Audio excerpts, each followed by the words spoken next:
Welcome to McPlum, simple solutions served daily. In this video, I will show how to make macaron keychains with clay. First, let's gather our essential supplies. You'll need polymer clay in at least 2 colors, a sharp craft blade, and a small rolling pin. Don't forget a tiny eye pin, a sturdy keychain ring, and some liquid clay or a strong adhesive. Finally, make sure you have a baking sheet and an oven preheated to the temperature recommended by your clay's manufacturer, typically around 275 degrees Fahrenheit. Now, let's craft those adorable macaron shells. Take your primary clay color and roll 2 small, perfectly round balls, each approximately 1 inch in diameter. Next, gently flatten each ball into a disc, aiming for a thickness of about 1/4 of an inch. The key to a realistic macaron is the feet.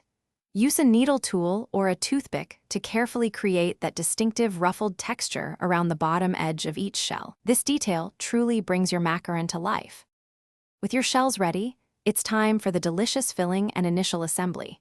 Take your contrasting clay color and roll it into a thin, even snake, about 2 inches long. This will be your macaron's creamy center.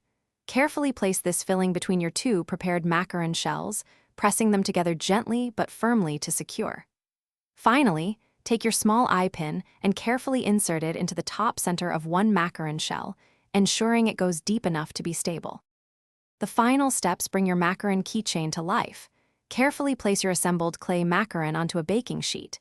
Bake it in your preheated oven precisely according to your polymer clay's package instructions, typically for 15 to 20 minutes. Once baked, remove it from the oven and let it cool completely on a heat-safe surface. After it's cool, simply attach your keychain ring to the eye pin, and voila! You've created a delightful, handmade macaron keychain. Thanks for watching, stay juicy, and subscribe.